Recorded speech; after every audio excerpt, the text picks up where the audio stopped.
Hello comic book people out there, Rebirth is out.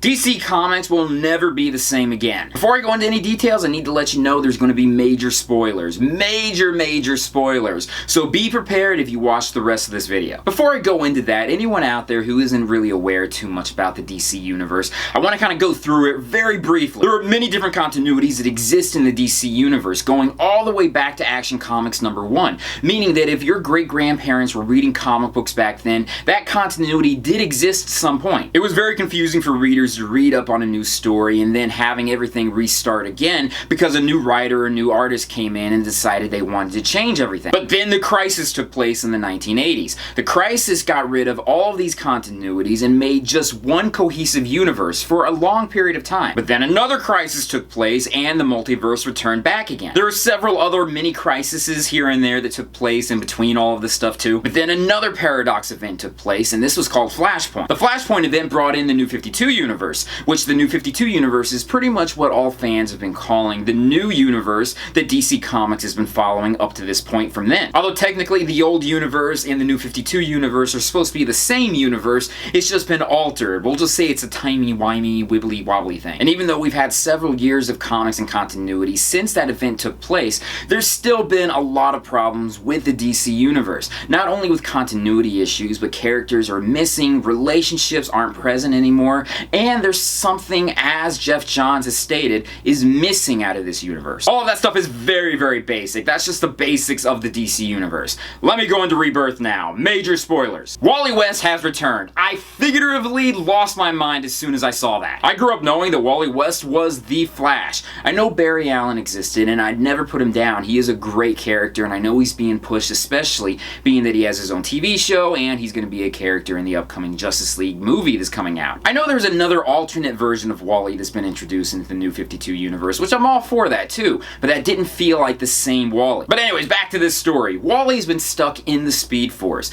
It hasn't been explained exactly how that happened or how long it's been happening either. In issue number 8 of Titans Hunt, it's hinted, heavily hinted, that there's a missing member of their team, but no one remembers who that is. And then in the very last panel, they show a storm coming and a big lightning bolt coming down. This is where Wally West returns. Unfortunately, since Wally has been tied to the Speed Force this entire time, he hasn't been tethered down to this reality. So he spends most of the issue trying to reconnect with other people or try to have other characters out there remember who he was, but no one remembers him. Which that didn't even occur to me until someone else, one of my buddies on Facebook, pointed out to me that there was an episode of the Justice League where Wally was going into the Speed Force and needed all the rest of the Justice League to pull him back out. Thank you guys for pointing that out. I would never have thought about that. This issue is just a standalone issue, but it really opens up the door for so many other things out there, so many possibilities. A lot of things have been forgotten in this universe. It shows that the previous universe did exist, and there are some things that did not translate over. It almost felt like DC was acknowledging, saying that yes, they made some mistakes in this new universe,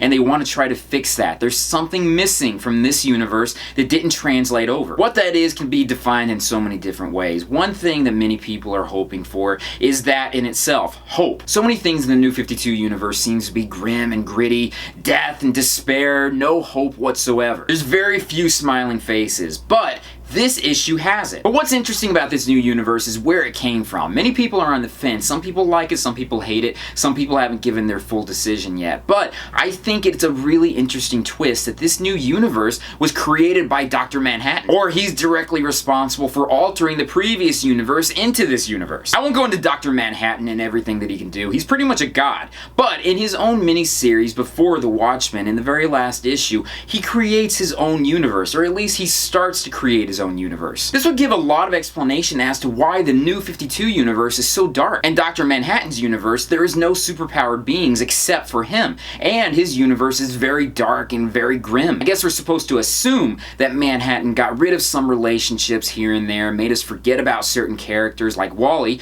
and also made everything so much darker. Him creating the New 52 universe just could be a reflection of what he's gone through and everything that he's seen. But that's where many fans would be upset if they linked the regular DC universe with the Watchmen universe. Although it's already been hinted that the Watchmen universe has been part of the multiverse of the DC universe, but that's such a convoluted thing I won't go into. So like it or not like it, Dr. Manhattan does look like he'll be either the antagonist or the indirect antagonist into the Rebirth titles that are going to be coming out in the next coming months. Seeing the superheroes take on Dr. Manhattan, that will be very interesting. There are many little details here and there that I didn't go into, some of which include like Batman finding out that there are 3 different Jokers that exist. He found this out at the end of the Darkseid War anyway. He was on the Mobius chair, which gave him knowledge to everything that ever happened ever. This issue also raises the idea that the JSA also existed at a certain point, which up until now has never existed in the New 52. And the Legion! The Legion could also be existing in the New 52 universe. We already know a new Flash villain is going to be introduced. The character's name is Godspeed.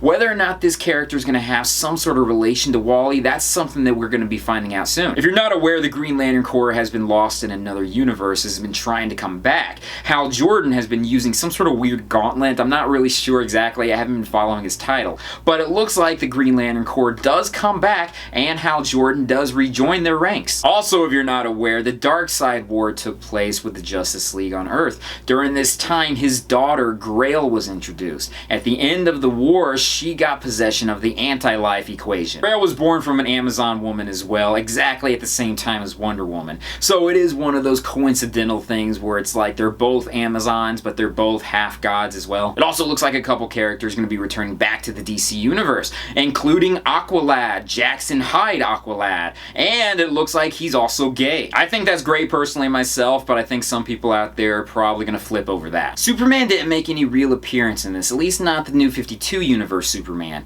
He does apparently die at the end of his story arc, The Last Days of Superman, which I've been talking about in some of my past videos. But the Superman from the previous universe has been living in the New 52 universe with Lois and their son Jonathan. So the question is, will the Superman from the previous universe take up the mantle, or will the Superman that died come back to life? Or who knows, maybe something else will happen altogether. There are going to be several super people that are going to get titles in the next coming months. So many things could happen, who knows? Right now, I'm very excited. I'm very hopeful. This really got me back on board with DC titles, and I'm pretty much going to be reading as many titles as I can get my hands on, or at least how many I can afford. Okay, I'm going to wrap this up now. I know I've been babbling for way too long, but what do you think about this? Do you like it? You don't like it? Are you on the fence about it? Do you have some ideas you think they should go into, or do you think they didn't bring up the right stuff, or do you feel like they went into a completely bad direction by connecting this universe with the Watchmen universe? Leave comments down below and let me know. But that's it for now. Thank you guys for listening to my rant about this. Be sure to check out my Patreon site, my social media sites, my websites, and everything else out there. Peace, love, namaste, and I'll see you guys later. Peace. One thing that kind of bugged me was that Wally West was in his Kid Flash costume. He should be the adult Flash, being that he remembered everything from his adult life, including his wife Iris, unless they just wanted to make the reader know for sure that this was Wally West by showing his ginger hair. I don't know why they showed Damian Wayne smiling like he was a serial killer. I know he's supposed to join the Teen Titans, and now officially he's 13, so he is a teen.